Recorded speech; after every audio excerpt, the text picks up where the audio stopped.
Hey mga brods, anyari sa Barangay Ginebra San Miguel. Eto nga mga brods, isa na ba ito sa pinakadismayadong playoffs na nangyari sa kanila. So ito na nga, bakbakang SMB versus Barangay Ginebra San Miguel sa Game 3 ng ating semifinals round mga kabrods. Isang panalo na lang ang SMB ay ma-easy sweep na nila ang Barangay Ginebra San Miguel, at ang Ginebra ba ay force pa nila ito sa Game 4. So ito na nga mga brods, first quarter, medyo dikit-dikit naman ang labanan naman natin. At dito nga, bawian naman ng 3, pero after ng first quarter, lamang naman dito ang SMB ng 3, 21-18 sa second quarter naman mga brods. Dito nga, nabuhay ang crowd ng Barangay Ginebra San Miguel after gang sila naman ang lumalamang doon sa buong second quarter mga brods. Pero dito naman humahabol ang SMB with Benny Boatwright consistency and Jericho Cruz mga kabrods off the bench mga kabrods. So dito nga, after na first half 43-42, lamang pa rin dito ang SMB pagdating nga dito mga kabrods ng third quarter. Dito nga nararamdaman na ng Barangay Ginebra San Miguel din. Ito pong si Marcio Lassiter and CJ Perez na nagpapakilala sa third quarter mga brods.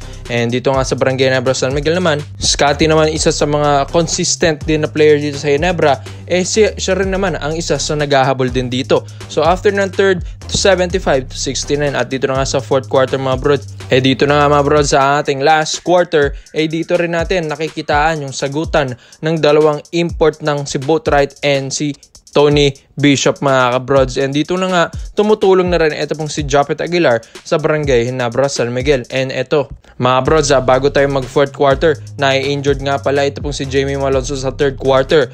Tapos yun nga, nagkatamaan sila ng tuhod po neto ni CJ Perez. And yun nga, masamang balita, chinecheck pa doon sa St. Luke's Hospital ito pong knee injury ni Jamie Malonzo. At pagdating ng fourth quarter, walang Malonzo na sa Barangay Ginebra San Miguel at nakaawi pa ito ng 10 points after netong mawala sa game.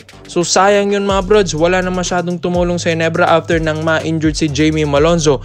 Dahil mga brods, isa ito sa mga go-to guy nila doon sa depensa-opensa. Malaki ang nawala dito sa Barangay Ginebra San Miguel sa absences neto po ni Jamie Malonzo sa fourth quarter. Kaya medyo na hirapan ang Ginebra mga brods. Kaya dito na nga inatake din ito ni Jonmar Fajardo sa ilalim mga kabrods. Pero dito nga sa fourth quarter, dito na nga nagtulong-tulong ito pong SMB dahil ito pong si Marcio Lassiter talagang napapakamot ang ulo ng Ginebra dito. And ito pong si Jericho Cruz ang isa sa mga crucial na nagpanalo rin sa SMB mga brods along with CJ Perez and Jonmar Fajardo na may turnaround post-up play siya doon against Japet Aguilar mga brods. And yun nga, hindi na nga nakabawi ang Ginebra dito.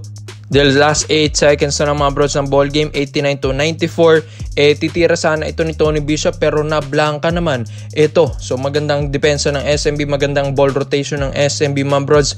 Wala na nangyari. Ang ating final score 94-91. Sila talaga ang nagwagi mga brods. Diba sinabi ko palang una pa lang mga brods, talagang iba talagang SMB. Sila ang may advantage dito. Kung sinasabi nyo naman na luto ang game, para sa akin mga brods, kung alam nilang luto, bakit pa sila nagpapatayan doon sa hardcourt mga brods? Pero syempre, hindi naman maiwasan yung mga non-call plays mga brods.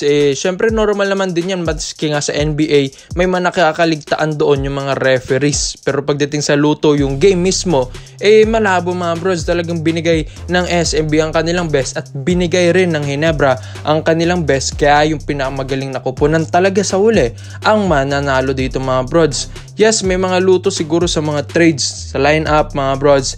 Pero sa game, iba na to mga brods Kumbaga sister team ito, maski kahit sinong manalo dito, si Boss Al Francis Chua pa rin naman ang maghahawak dito sa finals mga kabrods. So nating tulos ang SMC management, kaya may the best team win. Ang SMB talaga ang nagwagi. Kaya mga brods, syempre last season na-sweep ang SMB. So ang Ginebra man ang na-sweep ngayon. Kaya syempre bawian lang yan. So ganun talaga, bawi na lang ang Barangay Ginebra San Miguel. Binigyan din naman nila ng magandang laban ng SMB ngayon. Pero ang SMB talaga ang mas deserving na makapasok sa finals mga kabrods. Kaya komento mo lang ang opinion mo dito kung ano ang dapat baguhin ng Ginebra at paano sila natalo talaga. So dito naman po tayo sa kabilang balita naman natin mga brods. Speaking of gustong mabago ang Barangay Ginebra San Miguel, syempre after neto pong semifinals na na-sweep sila ng SMB, medyo masakit-sakit din yun kay Coach Tim Cone mga brods. Kaya gusto rin ng Ginebra na mag-regroup ito pong koponan na ito.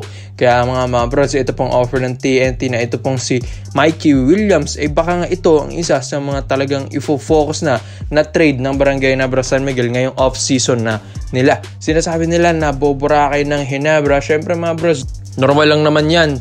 Syempre mga bashers, ganyan talaga sila sa Barangay Hinebra San Miguel. Pero syempre, gagawing motivation ito ng Barangay Hinebra San Miguel mga brods.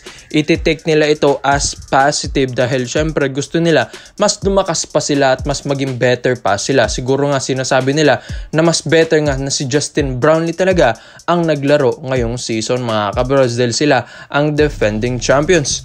Kaya ito na nga, ito pong si Mikey Williams ito na nga mga brods, gusto na nila rin itong ma-negotiate dito po sa TNT management dahil alam naman natin ng TNT ayaw na rin kay Mikey Williams. Na ito pong si Mikey Williams mga brods, isa ito sa mga best scorer ng PBA. Diba nga, nung nawala si Mikey Williams, talagang hirap na hirap ng TNT Tropang Giga na makapasok sa finals ulit. Pero nung naandyan si Mikey Williams, binigyan niya ng 2 kampyonato lang naman ang TNT Tropang Giga. Ang mahirap nga lang dito mga brods, ang kalaban dito ng Hinebra, yung attitude ni Mikey Williams mga brods. Yes, alam mo naman natin na ito pong si Mikey Williams, nag-aawol ito, nagdedemand ito ng malaking sahod. Syempre, alam naman natin ng Hinebra, mataas din ito magbigay ng sahod, pero syempre hindi naman nila bibigyan agad ng malaking sahod ito pong si Mikey Williams kung ganito ang kanyang attitude. Alam naman natin na magaling magdisiplina ito pong sina Boss Al Francis Chua at ito pong SMC Management, at hindi pwede yan kay Boss Al sa mga ganitong senaryo na ginagawa ni Mikey Williams sa TNT Tropang Giga. Kaya kung mapapansin nyo, meron bang SMC player na nag-Japan B-League or nag-ibang liga mga kabrods as of now? Kaya nga, di ba? Syempre wala.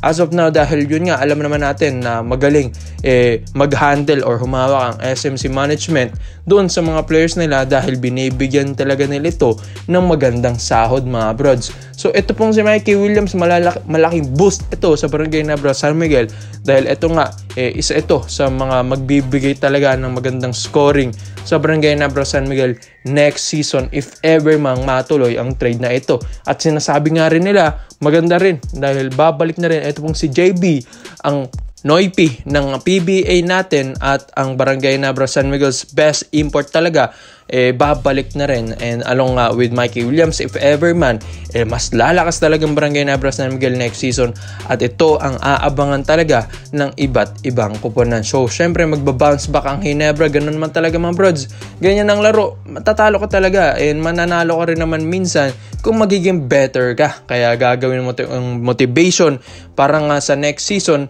mas lumakas na ang iyong koponan. Kaya ito pong mga trades ng Hinebra ngayon, dito na magkakaroon ng magandang regroup ang Barangay Hinebra San Miguel. Magpapalakas talaga sila mga kabrods. Kaya komento mo lang opinion mo dito mga brods at isa-isayin natin yan. Salamat po sa panonood mga brods. Mikey Williams to Barangay Hinebra San Miguel na ba? Yun lang, I'm out.